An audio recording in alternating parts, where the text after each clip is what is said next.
Pansy at LAIC, reaching second place, putting Regieleki on the map in the previous season, and there it is with the Calyrex Shadow Rider. Really lovely here, and I think that the priority moves on Giuseppe's side of the field are really going to come into play versus this Regieleki that can hit oh so quickly.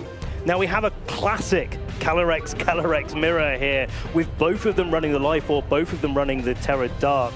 And so this speed control that Regieleki affords James maybe takes a little bit of pressure off his side of the field, where you can make sure that Giuseppe's Calyrex is not going first, and therefore not have to play those kind of speed tie interactions that most of our players really find quite difficult to navigate. That said, Giuseppe does have the fake out in play, so can stop that Regieleki turn one, and that may give Calyrex on Giuseppe's side a chance to nasty plot. But in fact, it was the fake out into James's Calyrex. Have they made a massive call already on very first turn of day two? Which Calyrex is this? Is going for Terra Dark. Is it James or is it Giuseppe's? Because this could get Giuseppe on the front hoof. Oh, it's going to be Giuseppe's. No, I think it's both. The responding Terra. Is that going to be the Calyrex? Is it going to be the Regieleki? Is it going to be the Calyrex? Yeah, I think it is. A massive call from Giuseppe, just quietly confident there. That Calyrex is doing no damage. The fake out, meaning that it's not going to out this turn, when previously it wouldn't have taken any damage or indeed any flinch from the fake out, and there's no mileage that James can get out of that Regieleki now. It's gone for the protect. Yeah, James recognizes that the call was made by Giuseppe, but now Giuseppe can get some free damage off with the Astral Barrage resisted into James's Calyrex. Now, no surprise here that these two Calyrex like to go for Terra Dark. There's not too many other Pokemon that you'd really like to do that to, and it just means that this mirror match is just that little bit more consistent. Now, Regieleki does protect, and it does seem like James Beck has taken a little bit of a back foot in this spot, but Regieleki still has the Focus Sash, and it still puts massive pressure onto Calyrex on Giuseppe's side. So even though the Astral Barrages are really only tickling each other here with their Terra Darks, the extra damage from the Thunderbolt might actually be the difference maker in this spot, where the helping hand is not necessarily going to get there for Giuseppe, where a Thunderbolt and an Astral Barrage probably would. Well, will James be taking advantage of that transistor ability from the Regieleki? It will, by going for the Volt Switch, and Incineroar takes that really pretty well, and now switching right to the back. I also love Regieleki because, of course, with so many Miraidon on the field, that would be boosting up his electric moves all the more. But no Miraidon to speak of here. Incineroar joining the fray, providing another fake out, maybe playing Giuseppe at their own game, ready to flinch Giuseppe's Calyrex. Now it's terrestrialized away, and just another incoming Astral Barrage.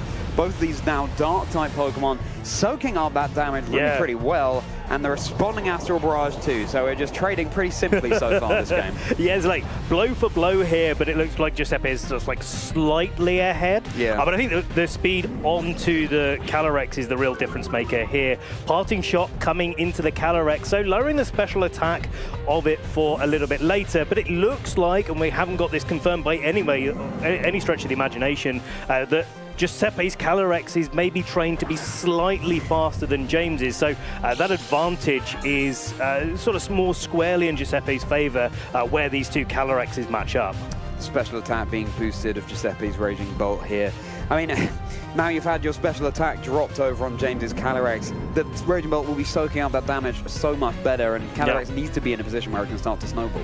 I think this Raging Bolt coming in as well for Giuseppe is a really nice time to get it in. You've got the Thunderclap pressure onto the opposing Calyrex, and even if, as you see there, the fake out goes into the Calyrex on this turn, there is still the potential of Thunderclap, but James reads right into that and doesn't go for a protected defensive player switch, instead getting that Astral Barrage onto the Raging Bolt and the Calyrex. Ooh, and the Incineroar brought down solo. You can see the dividends. That booster energy paid to the Raging Bolt special attack here. If there is a trainer who can come back from that early deficit with the flinched Calyrex, it would be James.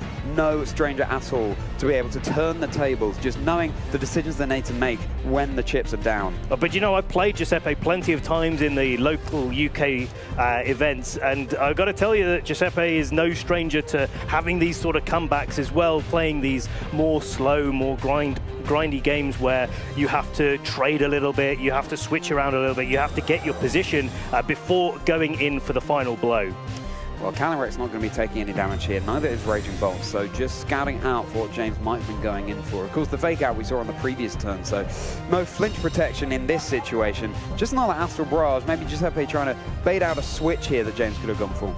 I like that play as well, because you never know whether the Calyrex is going for a defensive play. You know that the Incineroar is probably doing exactly what it did now and trying to go for a parting shot. You almost never see a side parting shot, where maybe you sometimes see a side U-turn where the damage is a little bit less influential than getting an attack and special attack drop on your partner Pokemon.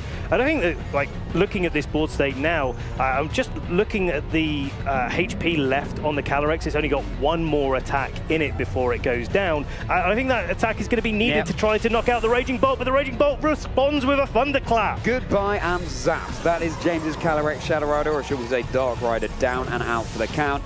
That is the first restricted Pokemon lost, and indeed the first Pokemon lost in this game. Now Calyrex on Giuseppe's side can get off another Astral Barrage and Incineroar oh so low, so the cat that normally resists this, his 9 lives are up. That's going to be the double KO here for Giuseppe, and a boost to the special attack on Calyrex.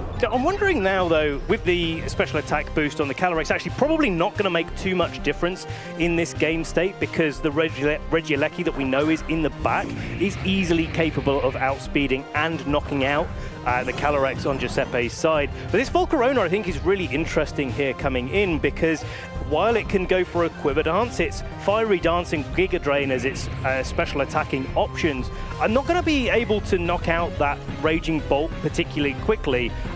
Equally, nor is Raging Bolt going to be able to knock out Volcarona particularly quickly because of the special attack, special defense, and speed boosts that it gets. So this is a really tight mid-game here. I think it comes down to whether or not James can get the boosts that he needs before the Volcarona gets put too low. If Giuseppe does have what a call! The Astral Barrage, the Regieleki protected, Volcarona going to be soaking up some damage here, but just how much is it going to... Oh, it's down to just 1 HP! And the leftovers means it will recover a little bit more, but thanks to that Life Orb chip damage, the Calyrex is down. I was going to say, Ben, that if it is the Zamazenta lurking in the back of Giuseppe, at least the Volcarona matches up pretty well into it, but it's on such low health that, yeah, goodbye now. Wow. That's such a call for Giuseppe to make, and I think it's the right call to make, because you know that your Calyrex is under pressure. But if James gives you even an inch, you get to take a mile in this spot, and you really do need to, when you're sort of up against the wall against one of those Pokemon that can really start to boost up and put pressure, you've really got to strike hard and strike first before it can get those boosts up. Yeah, and it's normally Regieleki that's striking hard and striking first, but here it's Giuseppe who swept to the floor against James Beck. But we do have another game. James would have to win this one to then take us to a game 3, but if Giuseppe wins this next one, then they are claiming the set here, and James will go down to a 7-2 record, and every win really counts here. Try and secure your spot in the top cut.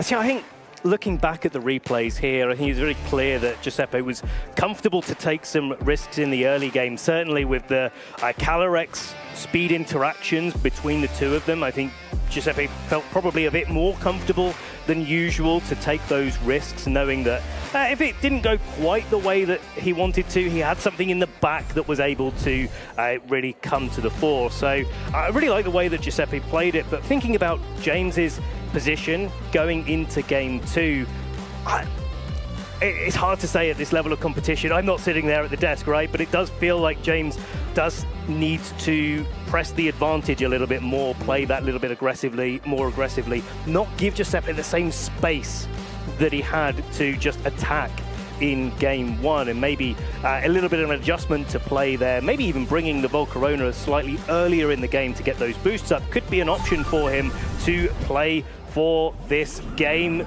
2. No Regieleki in the lead this time for James. It's going to be Calyrex and Incineroar staring each other down from across the field. And yeah, again, we're in this position where you've got 2 Ghost-type Pokemon in the Calyrex that definitely want to Terra Dark, and if they don't Terra Dark, then they take a big Astral Barrage, but if they do, then they get faked out for the privilege. So it's one of those more telegraphed situations. But equally, I still think it's one of those more objective plays where it doesn't make sense or too much sense to go for anything else but the Terra Dark, just to make sure that your Calyrex is always getting through the turn. Now, even these Incineroars could opt for the fake out and we get a little bit more of a dead turn. Maybe if the Incineroars decide to fake out into each other instead of into the Calorexes, then we could see a little bit of suppression there. But there's also the option for either of these players to just click the passing shot button and start to whittle down the power of their opposing restricted Pokemon rather than to just go for the fake out and suppress them this turn. Both of these trainers very happy to run that volatile early board state of the double Calyrex Shadow Rider. Now we've gone for a helping paw here with Incineroar. Fake out, this time onto Giuseppe's Calyrex. Oh my goodness me, it looks like Giuseppe is just inside James's head here. Yeah, it's going to be resisted, but look at that. The Incineroar and Calyrex brought down to about 50% HP. What's coming? Now a nasty plot coming out from James's side of the field. Okay, so you've now boosted your special attack stat as long as that Calyrex can move, but is Giuseppe going to give it that room? I think like this is one of those difficult situations now for Giuseppe where, yes, you've got the early damage, but the helping hand Astral Barrage into a Terra Dark Calyrex wasn't enough for the guaranteed 2-hit knockout. And with that Regieleki in the back, I think there's a real risk for Giuseppe that James can find a way to position the Incineroar, position the Calyrex next to the Regieleki, get the speed control on the board, but then follow up with these 2+ Life Orb Astral Barrages. We are really stepping on the gas here, trainers. Now time for the responding Terra Dark over on the other Calyrex Shadow Rider here. Another helping hand could very much be online. There it is into Giuseppe's Calyrex now. Giuseppe hoping for a higher damage roll here so that James's Calyrex can go down and out, but no. Just going to be the Protect. The Incineroar, though, took it slightly worse, I believe, than the Calyrex, in fact. And so, yeah, that could well be that pivotal piece down for James. But maybe James doesn't mind that here, so that you can get that free switch into the Regieleki, like you said. Oh, but it's hangs on. The Incineroar hangs on, which may be one of those rare times when you do want a Pokemon to be KO'd, but James has covered for it anyway. The parting shot, reducing Incineroar's attack over on Giuseppe's side. Incineroar's going out one way or the other, right? He's either getting knocked out, but then you put the Calyrex in a position where you can go for those Electro Webs with Regieleki and then follow it up with the Astral Barrage. Or your Incineroar goes down, they get a boost in it. Well, it doesn't really matter because you're going to be aiming to take the knockout on the Calyrex regardless. Now it's Regieleki coming in, of course, you're threatening that big Electro Web, reducing the speed over on Giuseppe's side of the field, but with the +2 on the Calyrex Shadow Rider into 2 Dark-type Pokemon, you're probably not claiming a KO there. And so then the Regieleki is so vulnerable, it has the Focus Sash, but James potentially not getting the mileage that they want. So I think this is a little bit of a call as well, where you can go for a Thunderbolt and a Astral Barrage. That's probably enough to knock out the Incineroar, which would work if Giuseppe, like they have, gone for the Protect. But if they didn't go for the Protect, it's a really difficult call to make, but James making it here. Thunderbolt into the Incineroar, the Astral Barrage follow-up. And now how well is this Incineroar going to be taking this at +2? Incineroars can be trained in oh so many different ways. Let's see how Giuseppe's lent into this one. The Incineroar hanging on with 18 HP. That's some really, really good bulk. I think Giuseppe is going to be very happy with the way that he's trained his Incineroar coming in here as he gets the parting shot out, and that might be the difference maker here between even knocking out the Calyrex Shadow Rider next turn or not. Now Raging Bolt and Ogerpon once more lurking in the back, so Giuseppe deciding that no, Zamazenta is not the bring in this situation. Raging Bolt is a nice counter to this Regieleki on James' side of the field that only has electric-type moves. Yeah, it's like, I'm also wondering whether or not Calyrex on James's side is in Thunderclap range here. I'd be inclined to say no. So would I. Looking at the amount of damage that James's Calyrex has already taken from Astral Barrages already, but sometimes where there's a Thunderclap, there's a way. Well, there's going to be no Thunderclap into the Calyrex, at least on James's side here. Thunderclap potentially aiming into that target. We'll have to see what the Regieleki was going for. Yeah, the Volt Switch was into the Calyrex as on Giuseppe's side of the field, brought down to about 1/3 of its HP, just whittling away here.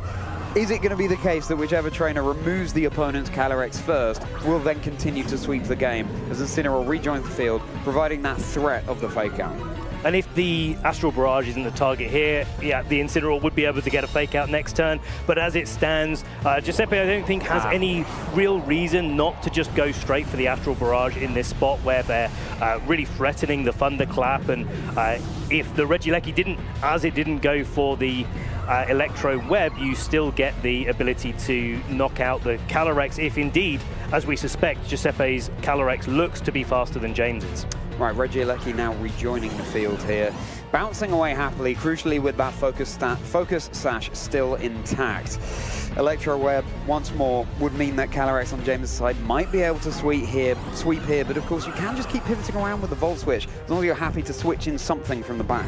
Yeah, I think this is like really tight as well, as you're like, maybe it's just a life orb damage tick between this Calyrex going down to a Thunderclap, or not, as the case may be. Now Ogerpon switches in though. I think Giuseppe being quite wise to protect that slot. And here it is, it is enough! The Calyrex Shadow Road on James' side is down. James hoping that roll will go more in their favor, but no, that's going to be the 2 KOs. That's going to be James brought down to their final 2 Pokemon. This Regieleki that can't do much into the Raging Bolt, and in fact into the Ogerpon too, resisting with that grass type part typing that it has, as Volcarona is now rejoining as well. So James also has benched one of their restricteds in the Koraidon.